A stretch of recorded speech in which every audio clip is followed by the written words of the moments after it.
So,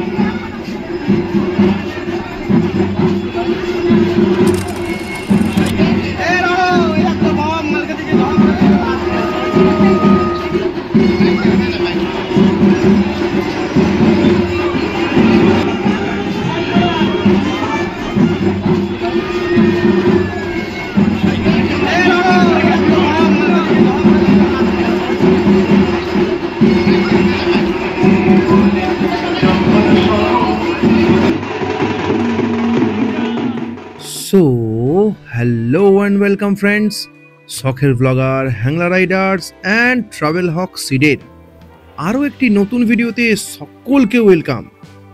যেমনটা দেখতে পাচ্ছ, আজকে আমরা এসে গেছি চন্দননগর জগদ্ধাত্রী পূজা দেখতে। এই মুহূর্তে রয়েছি জগদ্দলে। জগদ্দল থেকে খেয়া পার করে চন্দননগর গিয়ে দর্শন করব মা জগদ্ধাত্রীর। চন্দননগর যে শহর একসময় ছিল ফরাসিদের উপনিবেশ, আর আজ তার আলোকসজ্জা ও ঐতিহ্যের শহর হিসাবে বিশ্বজুড়ে খ্যাত। চন্দননগর মানেই আলোয় মোড়া শহর, আর জগদ্ধাত্রী পুজো মানেই সেই শহরের প্রাণ।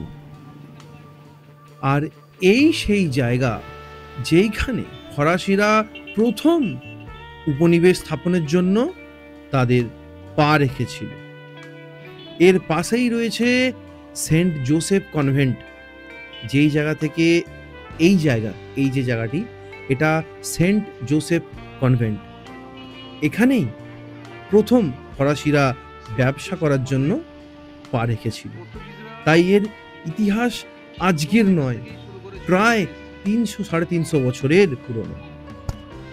চন্দননগরে জগদ্ধাত্রী পূজার সূচনা হয়েছিল রাজা ইন্দ্রচন্দ্র রায়ের উদ্যোগে 1800 শতকের দিকে।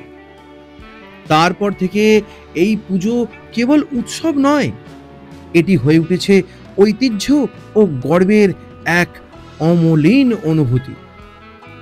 আজ চন্দননগরের জগদ্ধাত্রী পুজো মানেই আলোকসজ্জায় ভরা রাস্তাঘাট, শিল্পকলায় বিস্ময়কর প্যান্ডেল, বড় বড় মা জগদ্ধাত্রীর প্রতিমা, আর হাজারো মানুষের ভক্তি ও আনন্দের মিলন।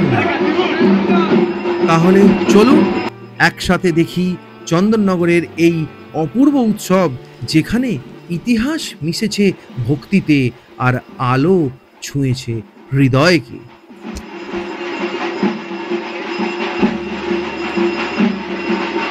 আজ সর্বপ্রথম যে প্যান্ডেলটি দর্শন করলাম সেটি হলো হাটখোলা নোনাটোলার মায়ের প্রতিমা। এরপরে আমি পৌঁছে গেছি হাটখোলা ভুবনেশ্বরী তলার মাতৃ প্রতিমা দর্শন করতে। মায়ের রূপ অসাধারণ। আজকের দিনের তৃতীয় মণ্ডপটি হলো মনসাতলা সাজঘর, যাদের এই বছরের থিম ডাকের সাজের ইতিহাস। ডাকের সাজ নামটির উৎস কিন্তু খুবই মজার। ব্রিটিশ আমলে মায়ের শোলার সাজ চন্দননগর থেকে ডাকযোগেই সারা বাংলায় পাঠানো হতো, আর সেই থেকেই শোলা বা থার্মোকলের সাজের নাম পড়ে ডাকের সাজ। ডাকের সাজের প্রথম ব্যবহার হয়েছিল নেতাজি সুভাষচন্দ্র বসুর বাড়ির কালী পুজোতে। চন্দননগরের কারিগররা প্রজন্মের পর প্রজন্ম ধরে এই শিল্পকে বাঁচিয়ে রেখেছেন। তাই আজও আধুনিক থিমের ভিড়েও ডাকের সাজের প্রতিমা দেখলে মন ভরে যায় ঐতিহ্যের গর্বে। ডাকের সাজ শুধুমাত্র একটা অলংকার নয়, এটা একটা ইতিহাস, এক উত্তরাধিকার, যা চন্দননগরের জগদ্ধাত্রী পুজোকে করে তুলেছে একদম অনন্য, আর সঙ্গে মায়ের অপূর্ব রূপ। পর আমরা পৌঁছে গেছি দৈবকপাড়া, যাদের এবছরের থিম আবাহন। আবাহন মানে শুধু দেবীকে আহ্বান নয়, বরং নিজের মনের অন্তর থেকে জাগিয়ে তোলা সেই শক্তিকে, যা অন্ধকার দূর করে আলোর পথ দেখায়। এবারে দৈবকপাড়ার প্যান্ডেলে শিল্পীরা কাপড়, বাঁশ আর পাটের মাধ্যমে তুলে ধরেছেন সেই ভাবনা। আবাহনের সেই পবিত্র মুহূর্তে মনে হয় মা যেন নিজেই এসেছেন আমাদের মাঝে আশীর্বাদের আলোয় ভরে দিতে প্রতিটি প্রাণ। এর পরের মণ্ডপে প্রবেশ করতেই মনে হলো আমরা যেন ইতিহাসের পাতায় অনেকটা পিছনে চলে গেলাম। শিল্পী তার শিল্পকলার মাধ্যমে ফুটিয়ে তুলেছেন ভারতবর্ষের স্বাধীনতা সংগ্রামের গৌরবময় ইতিহাস। সেই গৌরবময় সংগ্রামের অধ্যায় যা আমাদের বারবার মনে করিয়ে দেয় ভারতবর্ষের স্বাধীনতা সংগ্রামে বাংলার অবদান ও শহীদদের আত্মবলিদান।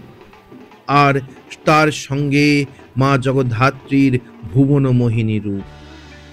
এই অসাধারণ শিল্পকলা ও মায়ের রূপের ছটায় সমস্ত পরিবেশ একদম উদ্ভাসিত হয়ে উঠেছে। আর এই হলো VK18 restaurant, king of biryani. উনি মালিক যিনি, তিনি বিরাট কোহলির খুব বড় ফ্যান, তো সেই জন্যই তিনি বিরাট কোহলির নামে রেস্টুরেন্টের নাম করেছেন। সো ভিডিওটা যদি ভালো লেগে থাকে, আমাদের চন্দননগরের ঠাকুর দেখা যদি ভালো লেগে থাকে, তো লাইক করো, শেয়ার করো, সাবস্ক্রাইব করো and wait for next video.